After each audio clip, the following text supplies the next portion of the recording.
Doctor Vijayabhaskar, orthopaedic surgeon. ఈరోజు మనం ఎముకల ఇరగడం అంటే ఫ్రాక్చర్స్, వాటి యొక్క ట్రీట్మెంట్స్, కారణాలు తెలుసుకుందాం. యూజువల్గా బాడీలో హెడ్ టు టో వరకు మనకి ఎన్నో 206 బోన్స్ వివిధ రకాలుగా కీళ్ళ ద్వారా అతికి ఉంటాయి. ఈ యొక్క ఎముకలన్నీ మనకు పుట్టినప్పటి నుంచి గ్రాడ్యువల్గా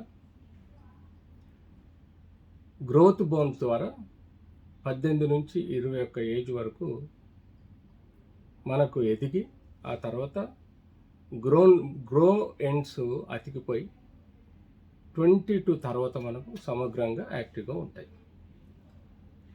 సో ఫ్రాక్చర్స్ అనేది దెబ్బ తగలటం వల్ల, యాక్సిడెంటల్ ట్రమాటిక్ కారణాల వలన మనకు ఒక ఎముక, ఈ ఎముక చూడండి, ఇది చుట్టూ మనకు స్ట్రాంగ్ బోన్ ఉంటుంది, దాన్ని మేము కార్టెక్స్ అంటాం. ఎక్కడైతే ఈ బోన్ లోపల దీన్ని బోన్ మ్యారో, ట్రొబాక్యులో ప్యాటర్న్తో కూడిన బోన్ మ్యారోగా మనం చెప్పుకుంటాం. సో బోన్ విరిగింది అంటే breach in continuity of the bone, అంటే ఈ యొక్క బోన్ సింగిల్గా కట్ అవ్వచ్చు, అబ్నార్మల్గా ఎస్ షేప్లో కట్ అవ్వచ్చు, ఆబ్లిక్గా కూడా కట్ అవ్వచ్చు, ఆర్ ఈ బోన్ ఎండ్స్ జాయింట్ లోపలికి కూడా పగిలిపోవచ్చు. ఇలాంటి ఎన్నో ఫ్రాక్చర్స్ మన బోన్స్కు జరుగుతుంటాయి పైనుంచి కింది వరకు. సో యూజువల్గా మనము బోన్స్ను 2 రకాలుగా డివైడ్ చేసుకుంటాం. ఒకటి క్లోజ్డ్ ఫ్రాక్చర్, అంటే బోను చర్మం లోపలనే వరకే ఇరిగిపోవటం, పుండు కాకపోవడం, దాన్ని మనం క్లోజ్డ్ ఫ్రాక్చర్ అంటే. ఓపెన్ ఫ్రాక్చర్ అంటే ఈ బోన్ విరిగి కండరాలను, చర్మాన్ని చీల్చుకొని బయటికి రావడం. బయటికి వచ్చినప్పుడు ఇది ఓపెన్ ఎన్విరాన్మెంట్లో ఎక్స్పోజ్ అవుతుంది కాబట్టి మనకు దుమ్ము, ధూళి, చెత్త పట్టడం వలన బ్యాక్టీరియల్ ఇన్ఫెక్షన్ వచ్చి క్రోనిక్ ఆస్టియోమైటిస్ అనే ప్రాబ్లమ్స్ ఆర్ అక్యూట్ ఆస్టియోమైటిస్ అనే ప్రాబ్లమ్స్ రావచ్చు.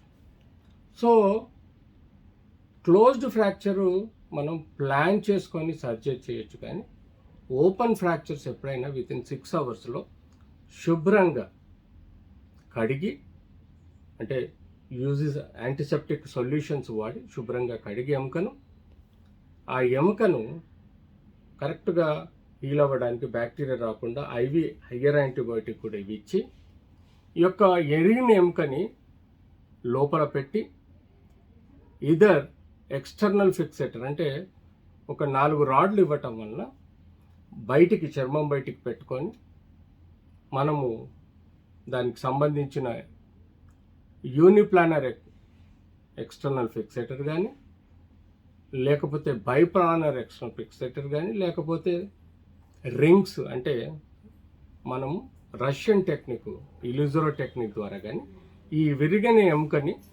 పొజిషన్లో పెట్టేసి కండరాలను రిపేర్ చేసి స్కిన్ను క్లోజ్ చేయడం జరుగుతుంది.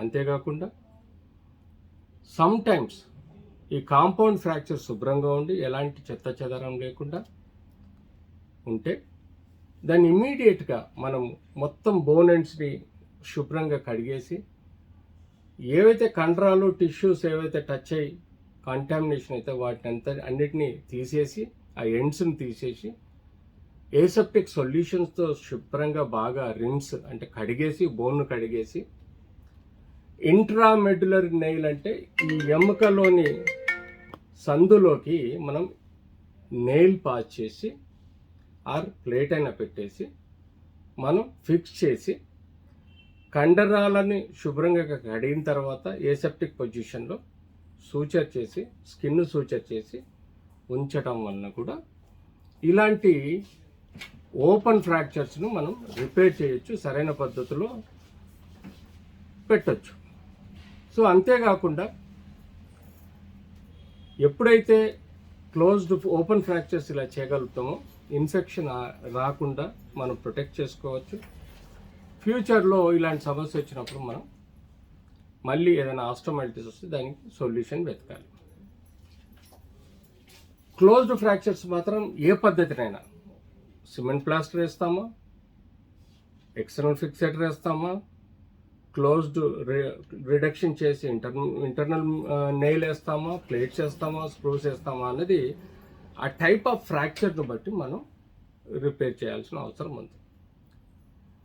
ఈ ఫ్రాక్చర్స్ ఇనిషియల్గా మనకు విరిగినప్పుడు ఇక్కడ మనకు బ్లడ్ క్లాట్ ఉంటుంది. ఈ బ్లడ్ క్లాట్ కూడా ఒక ఆస్టియోబ్లాస్టిక్ అంటే ఈ యొక్క పొర, ఎముక యొక్క పొరలో ఆస్టియోబ్లాస్టిక్ యాక్టివిటీ వలన ఈ బ్లడ్ క్లాట్ని క్యాలస్గా ఫామ్ చేసి, అంటే బోన్ టిష్యూగా ఫామ్ చేసి ఈ బోన్ని హీలే పద్ధతిలో మనకు సహకరిస్తుంది. కానీ ఎన్నో కారణాల వలన మనకు non union bone అతక్కపోవడం, మ్యాల్ union bone వంకరతికిపోవడం జరగటం కామన్గా చూస్తూ ఉంటాం. సో ఎప్పుడైతే నాన్ యూనియన్, మ్యాల్ యూనియన్ జరగటం ఉంటుందో క్రమేణా మనం అది ప్రాపర్గా డయాగ్నోస్ చేసి మళ్ళీ అవసరం ఉంటే ఆ ఫ్రాక్చర్ని ఓపెన్ చేసి ఫ్రెషన్ చేసి మన బాడీలో ఉండే క్రస్ట్, పెల్విక్ క్రస్ట్ బోన్ ఒక ముక్కను తీసి అక్కడ కూర్చోబెట్టడం వల్ల బోన్ రీజనరేట్ అయ్యే ఆస్కారం ఉంటుంది. లేదంటే బోన్లోని మూలని మనం పెద్ద నీడిల్ ద్వారా లాక్కొని పైనుంచి ఈ బోన్ మధ్యలో, ఇరిగిన ఎముకల మధ్యలో మనం ఇంజెక్ట్ చేస్తే బోన్ గ్రోత్ అయ్యి మనకు తొందరగా హీల్ అయ్యే ఆస్కారం ఉంటుంది. సో మ్యాల్యూనియన్ ఫ్రాక్చర్ మాత్రం మళ్ళీ రీఓపెన్ చేసి ఫ్రాక్చర్ని సరిగ్గా కూర్చోబెట్టి కావాల్సినంత మనం ప్లేట్ కానీ, స్క్రూ కానీ, నెయిల్ కానీ వేయటం వల్ల అది మళ్ళీ అనటమికల్ పొజిషన్లో రిపేర్ అయి అతికే ఆస్కారం కూడా ఉంటుంది.